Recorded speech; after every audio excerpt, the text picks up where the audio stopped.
Então o reino dos céus será semelhante a 10 virgens, que tomando as suas lâmpadas saíram a encontrar-se com o noivo. Quem contou isso aqui? Jesus. É uma parábola, a parábola das 10 virgens. O reino dos céus será semelhante a 10 virgens que tomando as suas lâmpadas saíram a encontrar-se com o noivo. 5 dentre elas eram nécias e imprudentes, e 5 prudentes. As nécias, ao tomarem as suas lâmpadas, não levaram azeite consigo. No entanto, as prudentes, além das lâmpadas, levaram azeite nas vasilhas.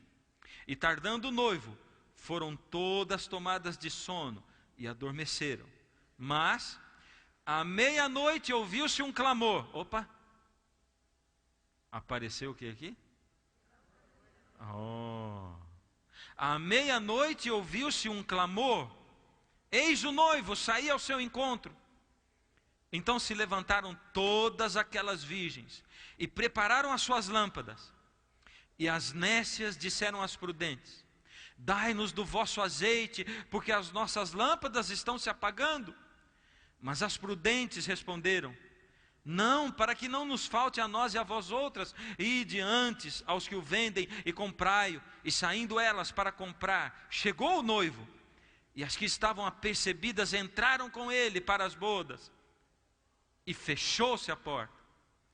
Mais tarde chegaram as virgens nécias, clamando: Senhor, Senhor, abre-nos a porta. Mas ele respondeu: em verdade vos digo que não vos conheço. Vigiai, pois, porque não sabeis o dia e nem a hora.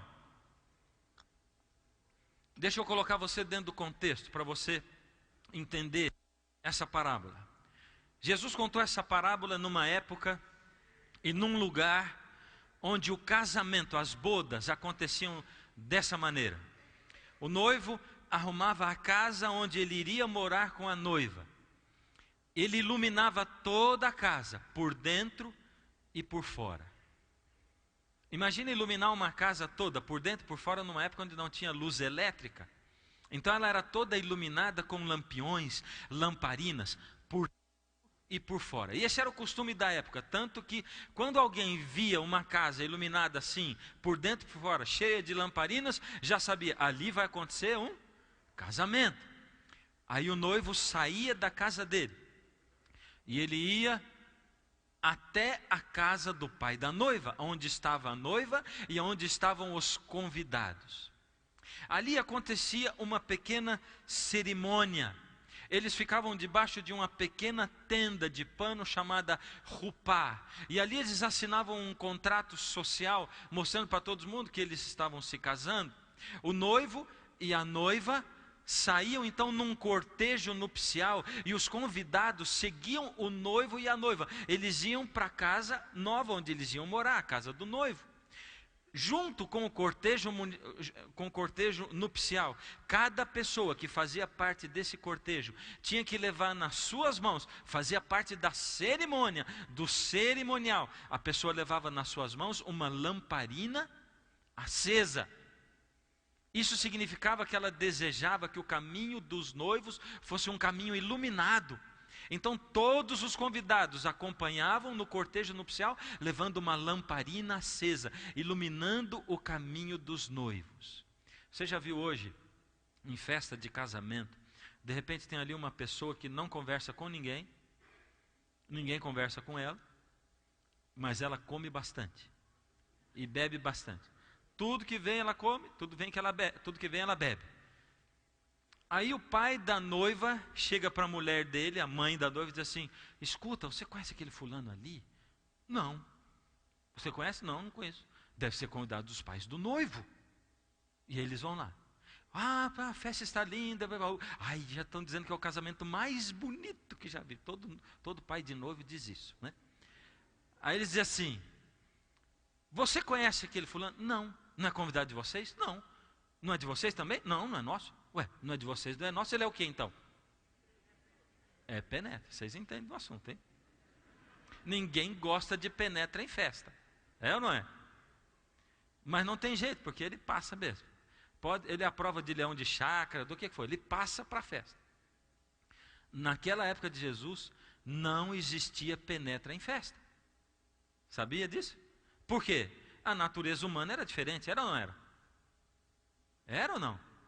Era nada, era a mesma coisa. É que é o seguinte, tinha uma regra para quem não tinha recebido oficialmente o convite, mas tinha ouvido falar das bodas, do casamento, e desejava participar das bodas. Se a pessoa tinha ouvido falar e desejava, tinha um jeito. Era só ela se preparar, pegando uma lamparina acesa e ficando no meio do caminho entre a casa do noivo e do pai da noiva, esperando. Quando o cortejo chegasse, ela deveria estar com a sua lamparina acesa, se uniria ao cortejo, iria até a casa do noivo, e ali a porta se abriria e eles entrariam para o casamento ou para as bodas. Jesus imaginou 10 moças solteiras, 10 virgens, que ouviram falar das bodas, desejaram participar das bodas, se prepararam para as bodas, pegaram as suas lamparinas e foram para o meio do caminho, esperando o cortejo passar. Jesus também conta que enquanto elas esperavam, o noivo tardou. E quando o noivo tardou, todas elas dormiram. Quantas dormiram? Todas dormiram. Todas elas dormiram.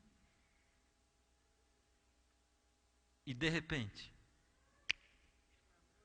o clamor da meia-noite. À meia-noite, um clamor. Eis o noivo, saí ao seu encontro. E todas acordaram. Imagina. Só que quando elas olharam para a lamparina delas, a lamparina estava apagada, porque quando elas dormiram, a lamparina ficou acesa. Porque que não desse tempo do cortejo chegar e acender a lamparina, elas dormiram com a lamparina acesa. Enquanto isso, o fogo foi queimando o azeite que estava lá dentro. E quando elas acordaram e viram, 5 delas ficaram olhando para as outras 5. Desprevenidas, viram as outras 5 enfiando a mão na bolsa, tirando uma vasilhinha com um azeite de reserva, um azeite em dobro. Pegaram a vasilha e começaram de novo a encher a lamparina. E as outras 5, desprevenidas, olharam e disseram: ué, dá um pouquinho de azeite para a gente. Elas disseram: mas nós não podemos. Sabe por quê? O caminho que nós temos daqui até a casa do noivo, se nós dermos para vocês, vai faltar para nós e para vocês. Vocês têm que dar um jeito e correr para frente e tentar buscar o azeite. E elas tentaram e saíram. O noivo chegou e elas se uniram ao cortejo e foram para a festa de casamento. Como acontecia naquela época, o costume era o quê? Abria-se a porta da casa do noivo. Todos os convidados entravam. O noivo e a sua noiva, eles se retiravam ou eles eram acompanhados por um pequeno grupo de pessoas que pegavam aquela tendazinha, o rupá, e levavam para cima da cama, no quarto dos noivos. Os noivos eram acompanhados até o quarto, o rupá era colocado em cima. Os convidados saíam do quarto, deixando o noivo e a noiva no quarto que era chamado, ou é chamado na Bíblia, de a recâmara dos noivos. Está ali. A recâmara dos noivos. Só não foi colocado ali, mas está ali. A recâmara dos noivos. Cadê? Está ali a recâmara dos noivos. Então eles ficavam na recâmara dos noivos. E o que aconteceu? Naquele momento em que eles estavam ali, saíam os convidados, os dois ficavam, iniciava ali na recâmara dos noivos as bodas.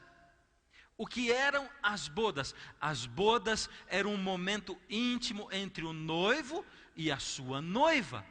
Os convidados ficavam lá embaixo esperando na sala. Quando eles consumavam o ato sexual, eles vinham para, então, iniciar, quando eles saíssem da recâmara dos noivos, iniciava junto com os convidados a festa ou a ceia das bodas. Deu para você perceber? Era isso que acontecia. Então começava a ceia das bodas, ou a festa das bodas. Era um negócio estranho, era ou não era?